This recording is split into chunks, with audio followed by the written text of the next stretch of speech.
Okay, good morning. आइए हम लोग बात करते हैं आज लेक्चर नंबर 13 का। ठीक है, इससे पहले आई होप सो आप अप टू 12 तक देख चुके हैं, 1 to 12 लेक्चर तक देख चुके होंगे। अगर नहीं देखें तो प्लीज़ आप थोड़ा सा कनेक्ट हो जाएं इस चीज़ों से, ताकि हमको अच्छे से समझ में आए। थोड़ा सा एक छोटा सा प्रे करेंगे। आइए बोलेंगे मेरे साथ, बोलेंगे thanks God for giving me a beautiful life smile. ये आप हैं, खिलखिलाता हुआ चेहरा, थोड़ा सा स्माइल कर देंगे। नेक्स्ट, तो पिछले क्लास में हमने क्या पढ़ा था? लेक्चर नंबर 12 जो था उस केस में क्या पढ़ा था? ट्रायंगुलर वॉइड क्या होता है, टेट्राहेड्रल वॉइड क्या होता है, ऑक्टाहेड्रल वॉइड क्या होता है, क्यूबिकल वॉइड क्या होता है। ये वॉइड के बारे में पढ़ा था। वॉइड के बारे में पढ़ने के बाद साथ साथ में डबल एन क्या होता है, ट्रिपल एन क्या होता है, उसके बाद से एन के पावर 4 क्या होता है, एन के पावर 5 क्या होता है, ये सब एन के पावर 5 क्या होता है, इन सब बारे में डिस्कस कर चुके थे। ठीक है, जस्ट इससे पहले वाला लेक्चर है, अगर नहीं देखें तो प्लीज़ थोड़ा सा उसे देख लें ताकि चीज़ों को कनेक्ट हम कर पाए। राइट, अब देखते हैं यहाँ पे structure of some ionic compound. कुछ आयनिक कंपाउंड का क्या मीन्स है? आयनिक कंपाउंड कहते किसको है? जो एक प्लस में होगा एक माइनस में होगा। जब एक प्लस में होगा तो उसके इर्द गिर्द में जो भी होगा वो माइनस होगा यहाँ पे, यानी कि बी माइनस होगा, बी माइनस होगा, बी माइनस होगा, ऐसा कुछ होगा। ओके, अगर माइनस होता है यहाँ पे, बी माइनस हुआ तो यहाँ पे क्या हो जाएगा? ए प्लस हो जाएगा, ए प्लस हो जाएगा, ए प्लस हो जाएगा, ऐसा होगा, ए प्लस हो जाएगा, है ना? ओके, यानी कि ए के इर्द गिर्द में बी होगा, बी के इर्द गिर्द में ए होगा, दैट्स ऑल। ठीक है, तो इन दोनों का अगर इसका कोऑर्डिनेशन नंबर पूछा जाए, मैं पूछूं जी इसका what the coordination number of it, इसका पूछूं तो इससे देखेंगे जी बी कितने इसके नज़दीक में है। इसको बी एटम्स जो होता है यानी कि निगेटिव आयंस एनायन जो होते हैं वो कितने इसको सराउंड किए होंगे, that is the coordination number of A. Same as coordination number of B minus की बात करें तो हम क्या बात करेंगे कि जो ए प्लस जो है वो कितने सराउंड के, ए प्लस जो है कितने सराउंड के, उसके बारे में डिस्कस करेंगे। ठीक है, इंडिविजुअल होता है इसमें। तो देखिएगा, in ionic compound 2 types of ion, पहले बात कैटायन और anion are present, so we have to define coordination number of cation and anion separately. यानी कि कैटायन का होगा तो एनायन देखेंगे, एनायन का होगा तो कैटायन देखेंगे। ठीक है, ठीक है। अब देखिए यहाँ पे लिखा हुआ कोऑर्डिनेशन नंबर ऑफ कैटायन माने nearest anion, coordination number of anion माने नियरेस्ट कैटायन। ठीक है, ठीक है। अब यहाँ पे बात करें, for stability of any ionic compound cation and anion should be in contact. Cation और एनायन किसी भी आयनिक कंपाउंड की स्टेबिलिटी को बढ़ाना होगा तो कैटायन और एनायन आपस में टच में होगा, कैटायन और एनायन आपस में टच में होगा। ठीक है, एनायन क्या लिखा हुआ यहाँ देखिए, ये वाला anion and anion as well as cation and cation should not be there. ये दोनों आपस में कांटेक्ट में नहीं होगा। ठीक है, ठीक है। अब मैंने बताया था रेडियस रेशियो के बारे में, जब मैं बताया था तो वहाँ पे ये चीज़ बताया था आपको कि देखिए अगर ये है और साथ में ये है, ठीक है, तो यहाँ पे ये पॉजिटिव हो तो ये आपस में टच में है, ये आपस में टच में होता है, ये आपस में, तो ये एग्जिस्ट करता नहीं है। लेकिन इसके लिए फॉर्मूला डेराइव्ड है, जो एकदम फिट होता है तो उसके लिए फॉर्मूला क्या है, लेकिन एक्चुअल में अगर स्ट्रक्चर जब बनेगा तो ऐसे बनेगा, ये ऐसे, ये ऐसे, ये ऐसे, ये ऐसे, आपस में टच में नहीं होगा। ठीक है, तो इसका रेडियस ऐसे निकालना पड़ेगा, यहाँ से यहाँ निकालना पड़ेगा। चले आगे मैं देखता हूँ। नेक्स्ट लिखा है एज लेंथ, यहाँ लिखा है देखिए, edge length will be given in terms of the cation and anion. अब देखिए यहाँ पे अगर यही होता, ये होता, इस टाइप से होता तो ये वाला लेंथ हमारे पास r प्लस आर हो जाएगा, और यहाँ कुछ ए के टर्म में समथिंग यहाँ पे कुछ होगा और ए के टर्म होगा, जैसे कि r plus R minus equal to something A हो जाएगा, ऐसा कुछ होगा। यानी कि ए के टर्म में होना चाहिए कैटायन और एनायन का वैल्यू। ठीक है, चलिए नेक्स्ट बात करते हैं। हमको जो पढ़ना है इसके लिए पढ़ना टाइप्स, यानी कि A B types of compound. A B type में ए प्लस और बी माइनस हो सकता है, कुछ भी हो सकता है, एक कैटायन होगा एक एनायन होगा, और दोनों का रेशियो 1:1 होगा, चूंकि ए बी टाइप का तो 1:1 होगा। ठीक है, अब इसमें हमको क्या क्या पढ़ना है, मैं यहाँ पे एग्जाम्पल है, NaCl पढ़ना है, CHCl पढ़ना है, ZnCl पढ़ना है, ZnS पढ़ना है, ये तीनों चीज़ें पढ़ना ही है हमको। तो सबसे पहले बात करते हैं NaCl टाइप। NaCl टाइप मैंने 1:1 टाइप, या इसी को बोलते हैं हेलाइड स्ट्रक्चर, या इसी को बोलते हैं 6:6 स्ट्रक्चर, या इसको बोलते हैं क्या, रॉक सॉल्ट स्ट्रक्चर भी बोलते हैं। ठीक है, तो ये 4 नाम से इसको जाना जाता है। अब देखिए ये एक्सपेरिमेंटली डेराइव्ड है कि रेडियस r प्लस और r minus that is equal to 0.52। ठीक है, ये जो लिखा हुआ है r प्लस और r माइनस की जो बात करते हैं, ये जो है कैटायन है और ये जो है एनायन है, तो ऊपर में वही होगा रेडियस जो छोटा होगा, चाहे कैटायन हो चाहे एनायन, उससे कोई मतलब नहीं। अगर जो छोटा है वो ऊपर होगा और जो बड़ा है वो नीचे होगा। ठीक है, तो इसका रेशियो हमेशा, अगर ऊपर वाला छोटा होगा नीचे वाला बड़ा होगा, अगर ये लार्जर होगा और नीचे वाला स्मॉल होगा, तो ऑब्वियस सी बात है ये हमेशा वो लेस देन 1 होगा, लेस देन 1 होगा। और अभी तक आप देखते हैं ये क्यूबिकल वॉइड भी लेस देन 1 के बराबर होता है। ये क्यूबिकल वॉइड में कहाँ पे 0.93 से लेकर के यहाँ से यहाँ इसमें 0.414 से लेकर के 0.732, ये कहाँ से कहाँ तक लगेगा था ऑक्टाहेड्रल में, और देखते हैं अप टू 1 तक होता है क्यूबिकल वॉइड में। हम दिखाते हैं आपको कैसे कैसे होता है, उसको ग्राफ में बताता हूँ। खैर ये देखिए ये कहाँ से कहाँ लाइक कर रहे हैं, 0.414 से लेकर के कहाँ तक 0.732 तक। इसका मतलब इन दोनों के बीच में जो रेंज में लाई करेगा वो ऑक्टाहेड्रल वॉइड में जाएगा जो स्मॉल होगा। और कौन स्मॉल होगा बोलिए, इस केस में सोडियम स्मॉल होगा और क्या होता है, कैल्शियम लार्ज होगा। अगर ये लार्ज हुआ और स्मॉल हुआ तो ये ऑक्टाहेड्रल वॉइड। अब क्वेश्चन ये बनता है ऑक्टाहेड्रल वॉइड में तो बनेगा, तो कैसा स्ट्रक्चर बनाऊं ताकि जो ऑक्टाहेड्रल वॉइड बनेगा। तो हम जानते हैं ऑक्टाहेड्रल किस में बनता है, एफसीसी के केस में बनता है। एफसीसी के केस में बनेगा, इसमें कौन कौन सा वॉइड बनता है, टेट्राहेड्रल वॉइड भी बनता है as well as octahedral void भी बनता है। ठीक है, तो मुझे तो ये रेशियो के हिसाब से ऑक्टाहेड्रल वॉइड में जाकर बैठ जाएगा, बात खत्म। ऑक्टाहेड्रल यहाँ पे ये ऑक्टाहेड्रल वॉइड में जाकर बैठ जाएगा। ठीक है, तो यहाँ पे देखिए एग्जाम्पल में ये इसको NaCl के size of Na plus Cl minus ये बड़ा है इन ऑक्टाहेड्रल, यानी कि ये जो है ये स्मॉल साइज है, इन ऑक्टाहेड्रल वॉइड में चला जाएगा। और तो इसका कोऑर्डिनेशन नंबर 6 होता है, 6 होता है फॉर सोडियम का। अब सोडियम के लिए बात कर रहे हैं तो हम देखते हैं, एक बार मैं बताता हूं।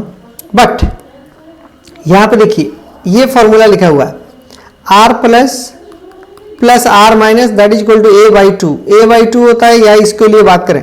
अब पिछले क्लास में जब मैं बताया था ऑक्टाहेड्रल वॉइड के बारे में तो क्या बताया था, मैं आपको यहाँ पे एक छोटा सा ब्रीफ में आपको बता दूं।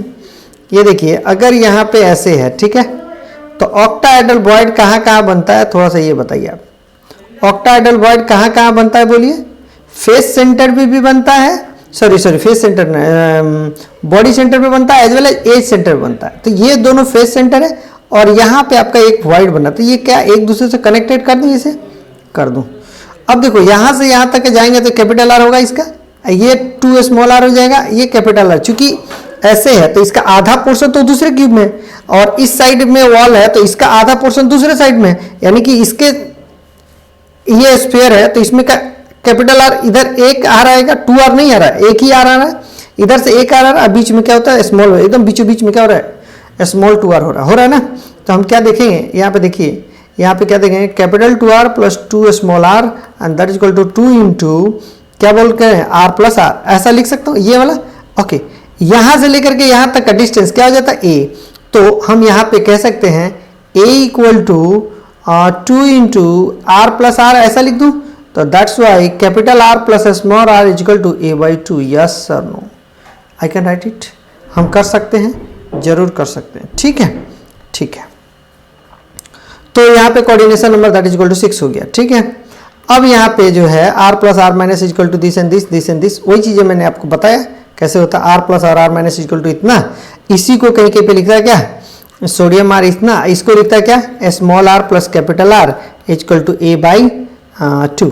अब इसमें ये गिवन होगा, ये गिवन होगा, एज नहीं निकल जाएगा। उसी तरीके से बाकी भी कैलकुलेट कर पाएंगे। अब देखते हैं, ये देखिए, hence in rock salt structure chloride ion are arrange in CCP, क्योंकि ये FCC से बनता है और एफसीसी से बनने के लिए ऑक्टाहेड्रल वॉइड बनेगा। ऑक्टाहेड्रल वॉइड में क्या जाएगा, सोडियम जाएगा। तो ऑक्टाहेड्रल वॉइड बनेगा किसकी वजह से, क्लोरीन की वजह से। तो क्लोरीन अरेंज कैसे होगा, एफसीसी स्ट्रक्चर होगा। ठीक है, ओके। अब sodium ion are present in all octahedral bond, all octahedral bond में जाकर के प्रेजेंट हो जाएगा। तो यहां पे क्या लिखा हुआ, एज सेंटर्ड, कौन कौन सा ऑक्टाहेड्रल बॉन्ड कहां बनता है, एज सेंटर पे as well as body centre पे। तो अब देखिए क्लोरीन आयन अगर एफसीसी अरेंजमेंट होगा तो क्लोरीन आयन कितने होंगे, तो हम जानते हैं एफसीसी में टोटल जेड इफेक्ट कितना होते हैं, 4 के बराबर। क्योंकि ये देखिए नंबर ऑफ क्लोरीन कहां कहां होगा, कॉर्नर पे, 8 कॉर्नर पे होगा तो उसका कंट्रीब्यूशन 1/8, और 6 फेस पे होगा उसका कंट्रीब्यूशन 1/4, 1/2 कंट्रीब्यूशन, तो टोटल कितना हो 4। अगर ये क्या है, ये what is this, chlorine minus 4 है, 4 क्लोरीन माइनस है, और हमारे पास फॉर्मूला बोला NaCl, इसका मतलब अगर ये 4 है तो मस्ट भी ये भी 4 होना पड़ेगा, ये 4 तो होना ही होगा। इसका मतलब जब 4 होगा तो क्या होगा, अब देखिए Z = 4 ये जानते हैं। ऑक्टाहेड्रल वॉइड भी कितना होता है, जितना Z का वैल्यू होता है उतना ही, दैट इज इक्वल टू 4।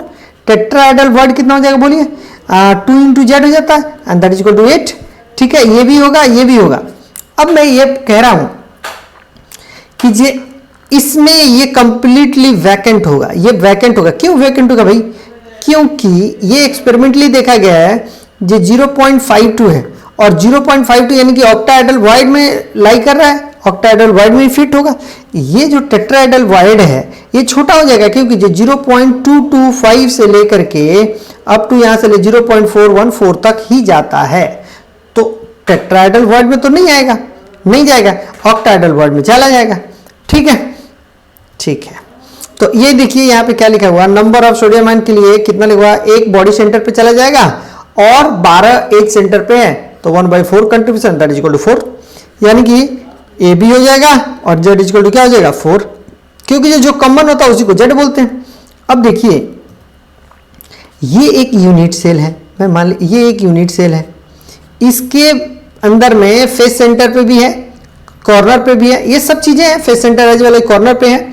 तो टोटल जेड का वैल्यू कितना आता है, जेड इज इक्वल टू 4। अब कहता है ये इसके अंदर में ये एज सेंटर पे भी है और बॉडी सेंटर पे भी है, तो 1 सेकंड क्या हो जाएगा, जेड इज इक्वल टू क्या हो जाएगा, sorry Z is equal to नहीं, इसके लिए क्या सोडियम आयन का वैल्यू कितना हो जाएगा बोलो 4।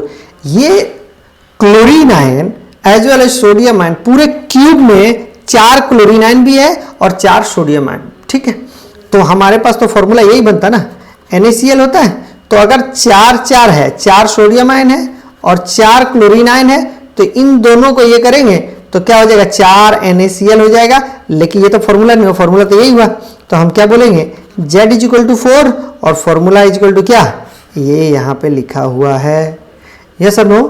चलो सेम एज यहाँ पे देख लीजिए, ये क्या लिखा हुआ है, जब हमारे पास Z का वैल्यू पता है तो ये 4 क्लोरीन हो जाएगा, 4 सोडियम हो जाएगा, तो यूनिट इतना हो जाएगा, यानी कि एक यूनिट सेल में 4 NaCl होता है जिसका Z का वैल्यू 4 हो जाएगा। अब बता रहा हूं, ये अगर FCC होता और पूछता है जी Z का वैल्यू क्या है, तो Z का वैल्यू क्या हो जाता है, कॉर्नर पे होता है as well as face centre पे होता है, तो Z का वैल्यू जो है वो है। लेकिन जब भी एक से ज्यादा एटम है तो उसके लिए Z का वैल्यू हमको दोनों में जो कॉमन होता है उसको Z का वैल्यू बोलते हैं। ठीक है, ठीक है। अब यहां पे देखिए ये सोडियम आयन है, ये पोटेशियम आयन है, इसको हमारे पास कहां कहां बनाएगा ये वॉइड, सोडियम आयन 4 होगा, अगर इसके अरेंज करें तो कॉर्नर पे as well as face centre पे अरेंज करेंगे तो हमारे पास 8 टेट्राहेड्रल वॉइड बनाएगा और 4 ऑक्टाहेड्रल वॉइड बनाएगा। ये सोडियम 4 के चारों इस ऑक्टाहेड्रल वॉइड में जाकर फिट हो जाएगा, यानी कि ये टोटल क्या हो जाएगा, वैकेंट हो जाएगा। टोटल का टोटल ऐसे ही वैकेंट रहेगा, उसमें जाएगा नहीं, क्योंकि जो सोडियम आयन का एटम का साइज क्या है, बड़ा है, तो उसमें नहीं जाएगा। ठीक है, ओके। अब देखिए यहाँ पे Z इक्वल टू 4 हो जाएगा और सोडियम NaCl फॉर्मूला तो मैंने लिख ही दिया। नेक्स्ट बात करते हैं एज लेंथ के बारे में। एज लेंथ किसको बोलते हैं, तो अभी थोड़ी देर पहले निकाल करके दिखाया था मैंने कि A equal to 2 into capital R plus small r भी लिख सकते हैं, 2 into R minus plus R plus भी लिख सकते हैं, या 2 into Cl minus plus Na plus लिख सकते हैं, कुछ भी लिख सकते हैं, यू कैन। तो ये चीजें लिखे हुए, ये देखिए ये 2 इंटू मैंने कॉमन ले लिया, इस दोनों को, ये दोनों को कॉमन ले लिया और ऐसा लिख ही सकते हैं, इसके फॉर्म में लिख सकते हैं। ठीक है, तो A/2 हो जाता है, Z इक्वल इतना। मोलर मास, किसका मोलर मास भाई, तो ये यूनिट सेल की बात कर रहे हैं। ये देखिए ये है ना, ये है ना, तो इसके अंदर में क्या NaCl है, NaCl है, तो इसका मोलर मास की बात कर रहे हैं। हमने क्या गलती करते हैं, ये 4 मोलर नहीं, 4 नहीं आएगा, मोलर मास तो हमेशा फिक्स होता है, तो सोडियम का 23 हो जाएगा प्लस 35 पॉइंट क्या हो जाएगा 5 हो जाएगा, जो आएगा वो मोलर मास हो जाएगा। यस और नो, ठीक है। तो ये मोलर मास पता चल गया मुझे, मोलर मास निकाल सकते हैं। ए जब हमको यहाँ से निकल जाएगा, अगर R प्लस और R माइनस का वैल्यू दे देगा तो ए मिल जाएगा, ए मिल जाएगा तो यहाँ पे वॉल्यूम हो जाएगा, देख लीजिए यहाँ पे वॉल्यूम हो जाएगा, वॉल्यूम हो जाएगा। अब देखिए डेंसिटी की बात करें तो डेंसिटी करते Z into capital M divided by क्या Na इंटू V, ऐसा कर दूं मैं, that is equal to density, ठीक है। Z का वैल्यू मुझे पता है, मोलर मास पता है मुझे, Na का वैल्यू कितना होता है बोलिए 6.022 इंटू 10 का पावर 23, और वॉल्यूम के लिए क्या होता है A क्यूब के बराबर होता है।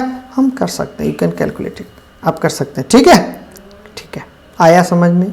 चलो नेक्स्ट बात करते हैं, इफ कोऑर्डिनेशन नंबर की बात करते हैं। If sodium ion is touching 6 chlorine ion, 6 chlorine ion से अगर टच में है तो so it's coordination number 6, each chlorine is touching 6 sodium ion, हर एक क्लोरीन जो होता है 6 सोडियम आयन से टच में, सो इट्स कोऑर्डिनेशन नंबर जी 6, तो सो स्ट्रक्चर है 6:6, ऐसे लिखा हुआ है।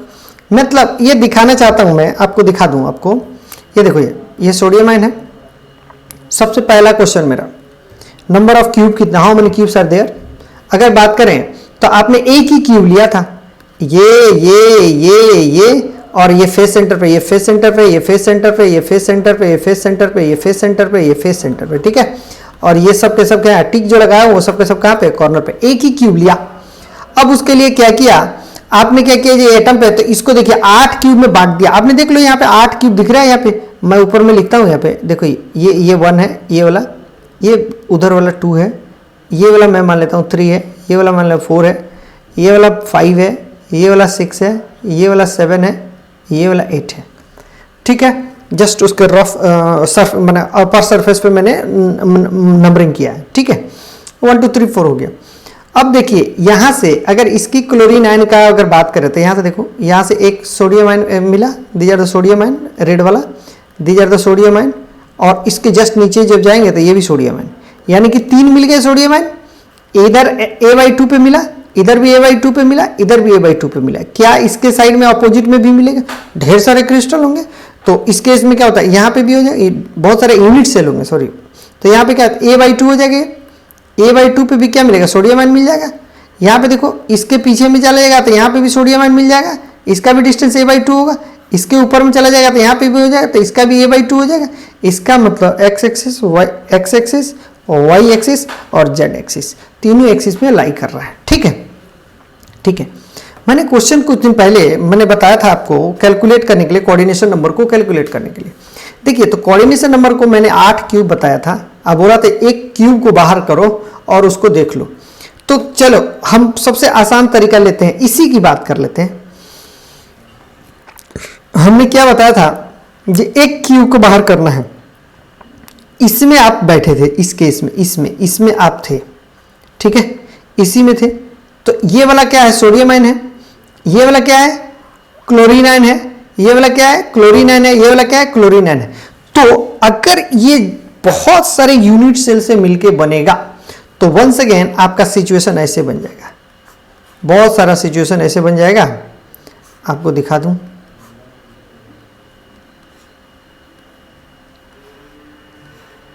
ठीक है, ये कॉर्नर, ये फेस, ये फेस, ये फेस, ये फेस, यूँ कहें कि ऊपर अपोजिट वाला फेस, और कौन सा, ये भी फेस होगा, ऐसे ले लो ऐसे कर देते हैं। कैसे समझ में आया भाई, देखो इधर ये चारों दीवार पे तो है ही है, चारों दीवार पे कौन कौन है दिखा देता हूँ मैं टच करके, ये चारों दीवार पे हैं, ठीक है। ये फ्रंट वाला भाई, ये वाला नीचे वाला जो फ्रंट है, ये जो है यहाँ से ऊपर चला जाएगा, ये यहाँ से यहाँ आ जाएगा, तो यहाँ पे कुछ टेट्राहेड्रल वॉइड बनता होगा, सॉरी ऑक्टाहेड्रल वॉइड बनता होगा। अब देखिए इसी का कोऑर्डिनेशन, तो यहाँ पे क्या है बोलो, यहाँ पे क्या है बोलो, यहाँ पे क्लोरीन माइनस है, यहाँ पे क्या है बोलो, क्लोरीन माइनस, यहाँ पे क्या है बोलो, सोडियम आयन, ठीक है, सोडियम आयन। अब देखिए इसके लिए कोऑर्डिनेशन नंबर निकालना है तो फॉर्मूला से थोड़ा देख ले। तो हमने क्या बताया था, कॉर्नर पे है तो 8 कंट्रीब्यूशन इनटू सोडियम आयन कितने डिस्टेंस पे, a/2 पे। तो अब देखो a/2 पे सेम a/2 पे ये भी सोडियम आयन है, यहाँ पे भी सोडियम आयन होगा, यहाँ पे भी सोडियम आयन होगा। तो एक क्यूब में नंबर ऑफ सोडियम आयन कितने आ रहे हैं इक्वल डिस्टेंस पे, 3। ओके, इसका कंट्रीब्यूशन कितना होता है बोलो, यहां पे जो है कॉर्नर पे है तो ये कॉर्नर वाला जो है कितने क्यूब से सराउंडेड है। तो देखिए ये जो क्यूब है आपके पास फ्रंट पे दिखाई दे रहा है, उससे पीछे में जाओ तो एक क्यूब और जस्ट इसके ऊपर एक क्यूब, अब पीछे वाला के क्यूब के ऊपर एक क्यूब, ठीक है। तो यानी कि 1/4 हो जाएगा, तो ये क्या हो जाएगा 2 हो जाएगा, and that is equal to 6। ठीक है, यहां तक तो समझ में आ गया आपको, आ गया।